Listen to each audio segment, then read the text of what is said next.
action, let's go. trouble 물을 찾으러.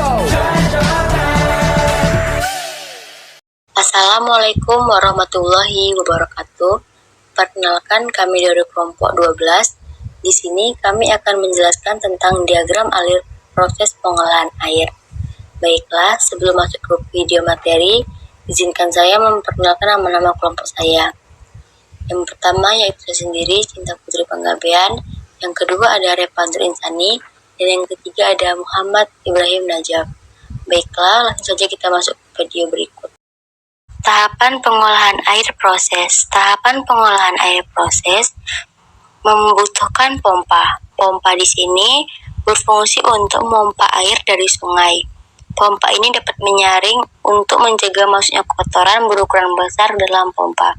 Setelah dari pompa akan dialirkan ke bak sedimentasi. Bak sedimentasi berfungsi untuk mengendapkan sebagian partikel yang berukuran besar atau zat padat tersuspensi yang terikut bersama air. Cara kerja bak sedimentasi ini, pengendapan partikel tergantung berat jenis ukuran partikel serta kecepatan aliran dalam bak pengendapan.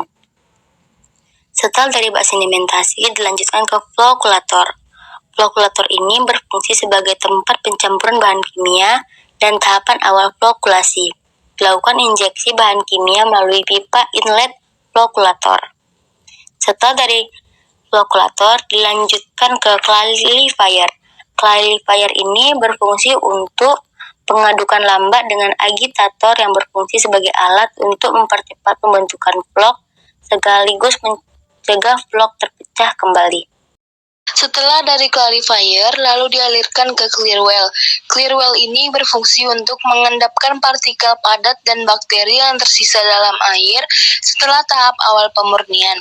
Cara kerjanya, setelah air melewati tahap awal pemurnian seperti koagulasi dan pengendapan, air mengalir ke dalam clear well. Lalu selama penahanan di dalam clear well partikel padat seperti lumpur, endapan, dan bakteri yang menghasilkan suspensi dalam air mulai mengendap ke dasar tangki karena adanya gravitasi. Selanjutnya dialirkan ke sand filter.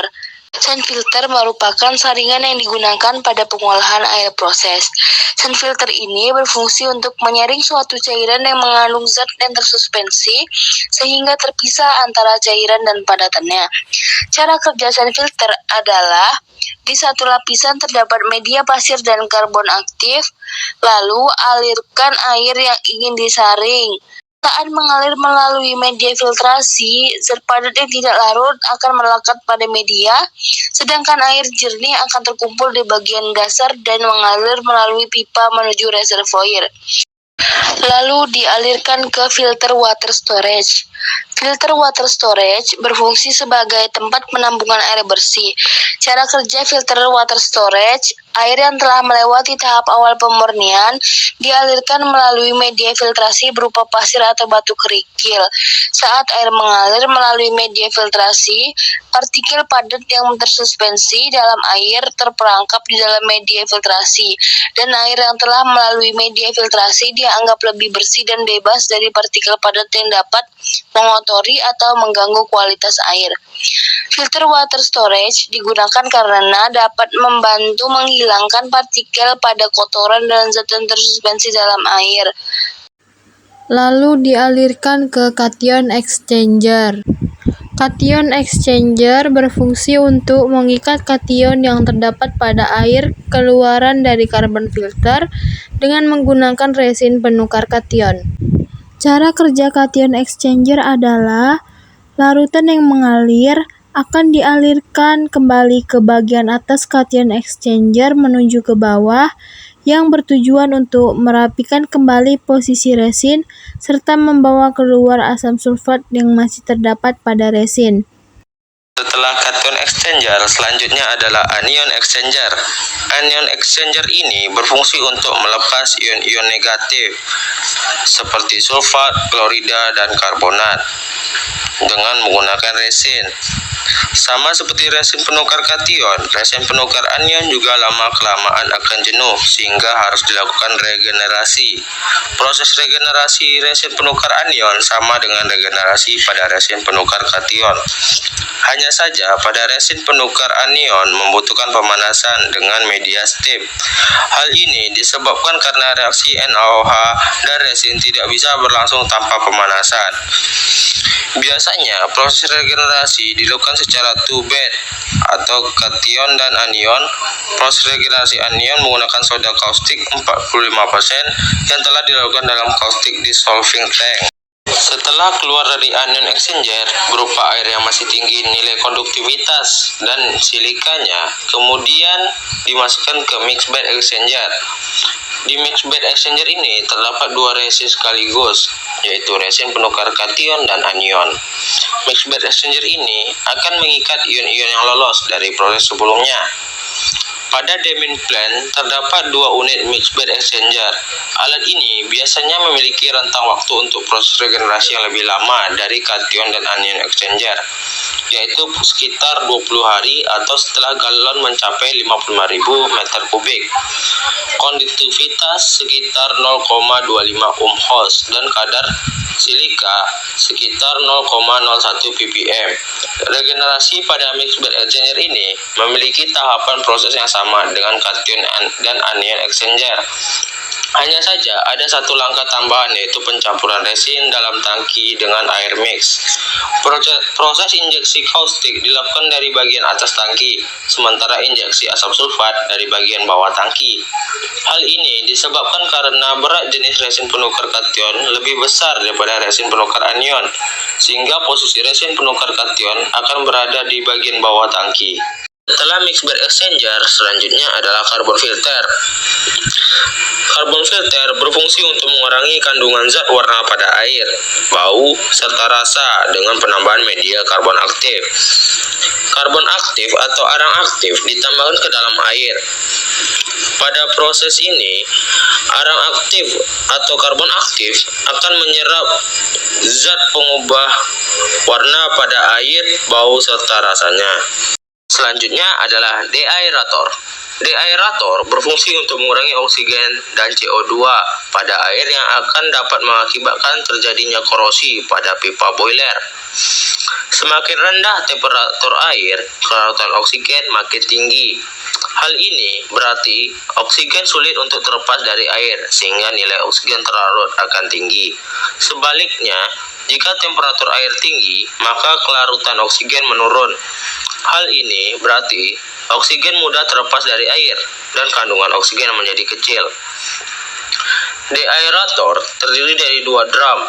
Drum yang lebih kecil merupakan tempat pemanasan pendahuluan dan pembuangan gas-gas dari umpan. Sedangkan drum yang lebih besar merupakan tempat penampungan air umpan sebelum masuk ke boiler. Fungsi deaerator di sini adalah untuk mengurangi kadar oksigen. Biasanya, kadar oksigen dikurangi sampai memiliki kadar lebih kecil 7 ppb. Setelah dari deaerator, selanjutnya adalah boiler. Boiler adalah bejana tertutup di mana panas pembakaran dialirkan ke air sampai terbentuk steam. Steam pada tekanan tertentu kemudian digunakan untuk mengalirkan panas ke suatu proses. Steam merupakan uap air yang bertekanan. Jika air dididihkan sampai menjadi steam, volumenya akan meningkat sekitar 1.600 kali, menghasilkan tenaga yang menyerupai bubuk mesiu yang mudah meledak. Sehingga boiler merupakan peralatan yang harus dikelola dan dijaga dengan baik. Sistem boiler terdiri dari sistem air umpan, sistem steam, dan sistem bahan bakar. Sistem air umpan menyediakan air untuk boiler sesuai dengan kebutuhan steam. Valve disediakan untuk keperluan perawatan dan perbaikan. Sistem steam mengumpulkan dan mengontrol produksi steam dalam boiler. Steam dialirkan melalui sistem pemimpaan ke titik pengguna. Pada keseluruhan sistem, tekanan steam diatur menggunakan valve dan dipantau dengan alat pemantau tekanan. Pada sistem bahan bakar, adalah semua peralatan yang digunakan untuk menyediakan bahan bakar untuk menghasilkan panas yang dibutuhkan.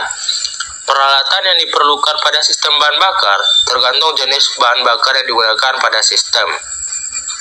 Air yang disuplai ke boiler untuk dirubah menjadi steam disebut air umpan boiler atau BFW.